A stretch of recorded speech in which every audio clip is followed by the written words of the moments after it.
Hey guys, it's finally time for part 2 of my video talking about vintage cameras and photography.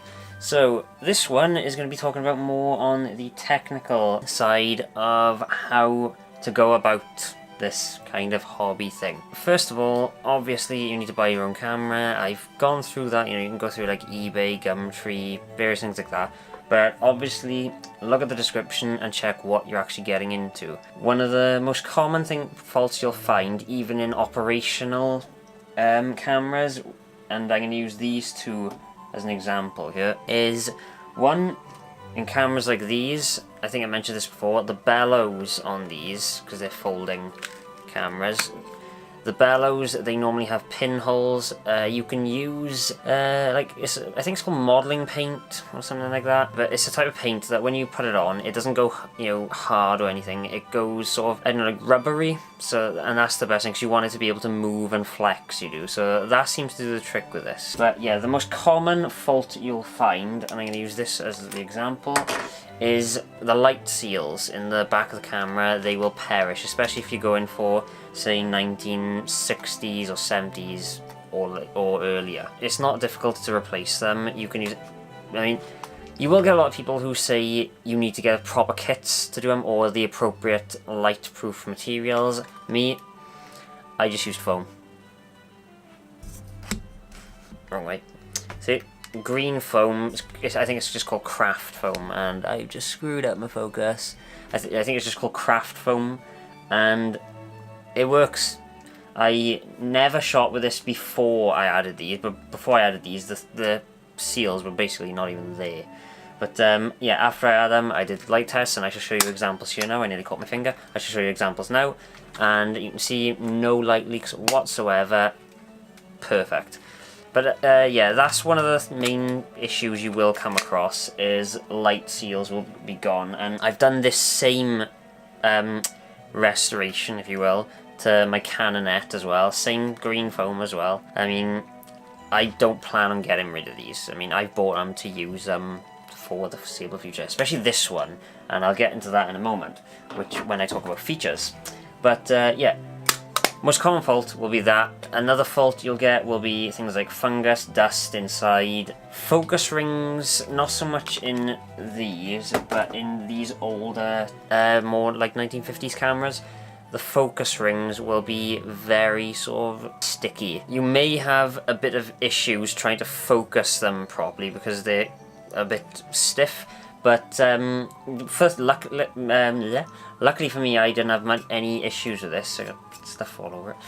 I didn't have any issues with this. The focus ring is a lot stiffer than any of my other lenses, but it's still workable, and it's the kind of focus rings that I like. I don't like them to be too loose. But as far as operation and how to go about using these cameras, you basically got to treat them like a DSLR or SLR.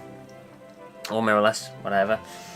DSLR or mirrorless camera, where you turn the screen off, or you turn the screen around so you can't see it, and it's on manual. That's how you got to treat these cameras. Granted, these are a lot easier because they actually have things like the shutter speed, the aperture, and, well, yeah, they have shutter speed, aperture, and focus rings all numbered on the outside. So I'm going to use this one as an example, actually. Everything about this camera, and I think I've mentioned this in the other video, everything about this camera is pretty much in the lens. The shutter is in it, the focus ring is on it, the shutter release is on it, and the aperture is in it. All the body does is activates an arm which trips the shutter release and advances the film like that. And when you advance the film on something as old as this, and this one is kind of similar as well, only this one has a mechanism that stops you passing the frame that you're on.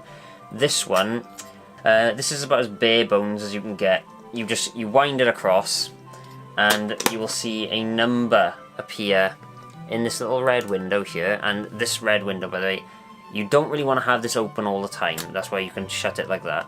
But when you're advancing your film, just advance it over like that, and once you see the number coming up, you stop, close the window, And I typically do that after every shot so that I know I'm on the right frame.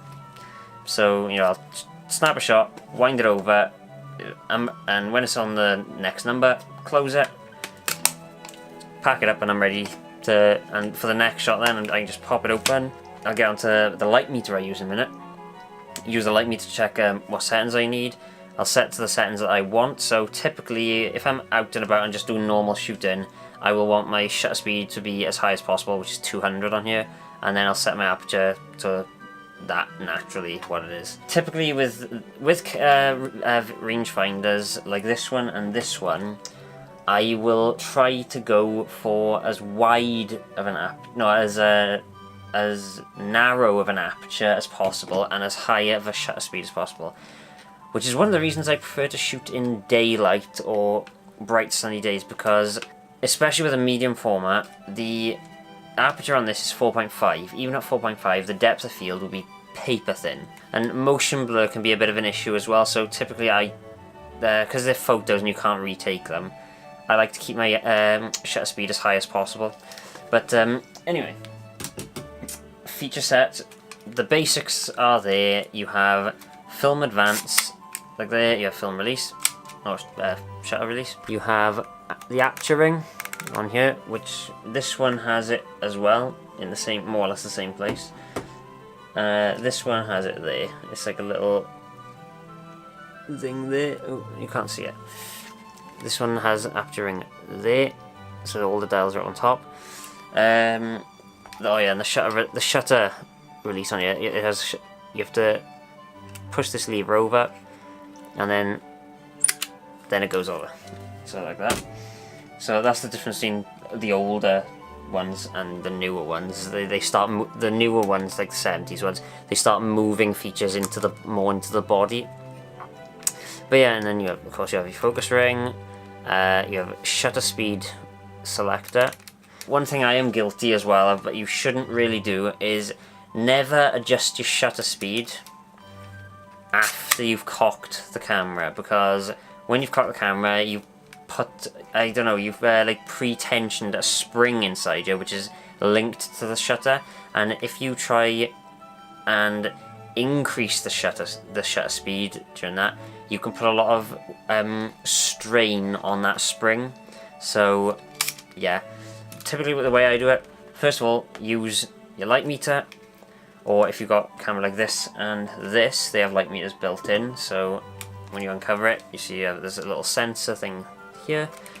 You sort out your aperture in relation to your shutter, so typically I start my shutter at as high as it can go, and then I work from there. Once you've set those up, find your frame, judge your focus. Of course, with this I have to use an external rangefinder to help me with my focus. With this one, it is built in, and yeah, once you've got that, then you're all ready. Cock the shutter and snap your shot. Like I said, it's pretty much using these is like using a DSLR on completely manual mode. You have your shutter speed you've got to gauge, you've got your aperture you've got to gauge, and your focus before you do anything. Now, if you're going for one of these two, where they don't have a built-in light meter, there's an app for that. The app I use, and before you're thinking, but wouldn't it be better to get a proper light meter? And yeah, it would, but I've made a video where I've mentioned this light meter, and surprisingly I had a lot of pros saying in a pinch it's brilliant. So like even if you're a pro and you've got a light meter, if you've misplaced it, just take your phone. This can help you get a ballpark at least. Oh, by the way, and yeah, there's a pro version of it. Don't bother getting it. Just get the normal version. Cause I got the pro version, and to be honest, the pro version of it, which is this, I never use it really. So I pretty much just stick to classic, and the classic one looks better as well. And the way this works is the way this works is like this. You set your ISO with this dial, nope, not that dial, with this dial right there. So I typically like shooting ISO 400, and then you click measure, and notice the outer wheel turns. This outer wheel has got the shutter speeds marked all along it, right? And it goes from 0.008 of a second to 30 seconds, I think. And then on the outer line out here, it's got f-stops from 1.4 to 22. Now, the way it works is once you've done that and you've gotten a reading, you pretty much just look at all the table across there, and you figure out which shutter speed or aperture, depending on what look you're going for and what setup you're using, would be best suited for the photo you're trying to take, and that is what you set your camera to. And that's what I've pretty much used for both these, especially this camera now, because this is my main medium format shooter. And yeah, that's what I use. Free app, and it's called My Light Meter.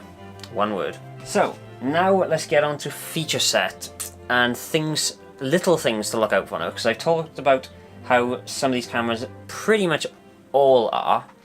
Now I want to talk about individual features that may be useful to you, that you may want to look out for when you're looking for your own camera. And that's where I come to this camera right here. This is my latest camera, and I've got to be fair, it is my favourite. It's my favourite camera as far as feature set. This one is my favourite though, as far as using it and how it looks and things like that. Because this one, ultimate conversation starter. You turn up with this, or this actually, and people ask you, "Oh, cool." But yeah, this is my primary shooter now. I've got a polarizer on it at the moment because it's very bright outside, and I don't want highlights to blow out too much. Feature set on this that none of these have. Well, no, this one has one of them, but I'll mention that in a moment. For one, it can go up to 5/100th of a second, which this one can as well. It also has an aperture of 1.7, which is the fastest aperture of any of these, which means it's very good in low light.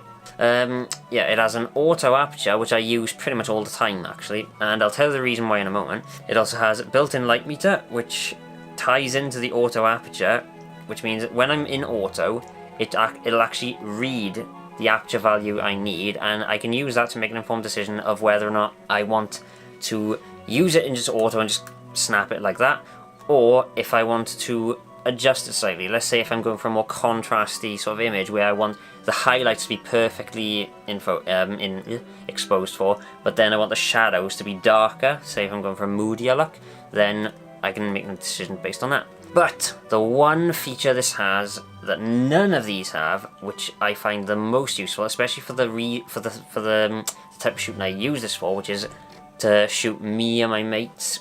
Say if we've gone out for the day or gone skating or things like that, is it has a self timer, and I think it's a 10-second one, but none of these have a self timer, which means all the photos from these have been shot click like that, which is why a lot of the photos from this, I never do selfies with these two, by the way. No. A lot of the photos with this, I pretty much just set it to the closest focus, arm's length, like that, and snap it like that, which is why a lot of the time I'm in focus or slightly blurry and everyone else behind me is out of focus. Having the self timer makes it so much easier to not only take, not really selfies, because I don't really like taking selfies, to be honest, but taking group photos, but also pre-framing them as well. So the last few photos I've taken with this, and I'm on the last 2 photos of this right now, so they shouldn't be long, and I should be able to make a video showing them off. The photos that I've been able to pre-frame, I've actually been able to pull in more of the landscape around us as well. So for instance, we was at the Cardiff Bay barrage and there was this big sort of, I don't know if it's like a watchtower or something. It was bright pink, not going to be able to see it on this because it's black and white, and I thought that looks really nice, and so I framed that up, put us all on a step below it, off to the sort of lower right hand third, focused it on my friends, set the timer, clicked it, ran over to the steps, wait for the click, and ding, and then it's gone. So, love this camera as far as feature set goes. But anyway, I said in this one I was going to talk a bit more technical about how to go about doing this, because one thing I will admit, and I was exactly the same, it is very intimidating, the thought that every photo you take, you're spending money, and I can understand that. It is very daunting knowing that every photo you take is money down the drain, or potentially money towards a memory. So it is very daunting. So what can you do really to get over that? And there's no real way other than just go for it, really. And I know that's going to be a bit disappointing to people, but pick up a cheap camera. I probably, if you're a bit more concerned with focus, I'd probably say go for an SLR or something. Look up camera stores that have bargain bins with old vintage cameras in it.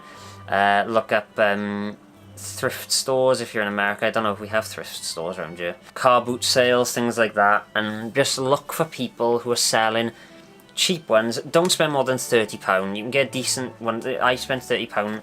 These two each cost me £30 on eBay. Look up all of those things, all those places I just mentioned. Find a cheap camera for about £30. Get a cheap roll of, I say, Kodak Color Plus or something like that. Get color film first, you know, so you can actually see what the lens quality and the color reproduction is of that lens and whatever, and just play around with it. And then go to your local pharmacy, like Boots in the UK. We have Boots Pharmacy. The bigger ones of those shops, they will still have photo labs, and they'll get your film developed, give you a CD with your photos scanned on there and prints for about £6-7. So what's that, £37 to give it a go. And if it turns out it works out well, you've got the start of a hobby, which, as you can see, well, this isn't even all of it. As you can see, it is a very addictive hobby. And I just thought I'd use this to mention as well. I am going to be doing a video soon on, there's a projector up there. It's an 8mm and Super 8 silent projector, and I'm hoping to do a video on that soon. Kind of like, you know, my cinematic unboxings, kind of like a cinematic reveal of it, because I've adapted that to take an LED bulb instead of the old tungsten or halogen bulbs or whatever that used to burn film. But yeah, and I've managed to get a few 8mm films working on it. Sadly not Super 8, which I'm very disappointed at. But anyway, to recap, for your first camera, don't spend more than £30. Get a 35mm one, preferably SLR if you're worried about focus. If not, rangefinder will be fine, and you can use the My Light Meter app with your SLR as well, so it can help you judge your exposure a bit better. But yeah, My Light Meter app is for Apple and Android. It's free. Don't get the pro version. And yeah, once you've got yourself established with it and practice a bit more, you can start experimenting with different kinds of film. You can even experiment with different format sizes, like medium format. Medium format, though, I will tell you, whereas with 35mm you get between 24 and 36 exposures, with medium format you only get 12, so something to think about. But of course, with medium format you do get much finer grain and much more high detail photos out of it. But of course, and a square format for the most part. Some of them you can get a bit more wider, some taller, things like that. Oh yeah, with the TLRs, they are kind of a bit awkward to get used to as well, because when you're looking down on them, it is a direct mirror image. It's not like an SLR where they've got a prism system going on in it. With those, when you're looking down in it, if you pan to the left, your image goes right. It's very strange. It's very hard to get used to. Thank you again. I hope you enjoyed this video. Let me know in the comment section what you thought and any questions you have regarding vintage film photography. And oh, and I'd also like to I would also like to send you all as well. Hang on. There is a channel that I want to send you to, who is the channel I watched when I wanted to know a bit more about vintage film photography. Oh, right, the art photography, that's one, that's not the one I was looking for. But the art photography, highly recommend that channel. Ah, there we go. Matt Day. Matt Day, very good channel. I think when I subscribed to him, he was at around the 20,000 subscriber mark. I think he's up to the 40 or 50,000 subscriber mark now. He's doing very well. And he is the one who I went to when I wanted to learn, not directly, I mean, I just went to his videos, when I wanted to figure out what sort of film I wanted to go for, different kinds of film, and he does like reviews on different types of film as well as different types of cameras, and he does use like things like Leicas and things like very high-end ones, but he also gives very good insight into how to get into the hobby as well, and he's covered things such as instant photography, medium format, large format, 35mm, black and white colour, things like that, Fuji, Kodak, things like that. So I would highly recommend you check out his channel. His channel is Matt Day, MATT space DAY, and also check out the art of photography as well. Ted Forbes, he has the coolest voice ever, and I wish I could speak like him. But anyway, I'm going to leave it there. This has been going on way too long now, and I hope you enjoyed the video, and I shall see you in the next one. See ya.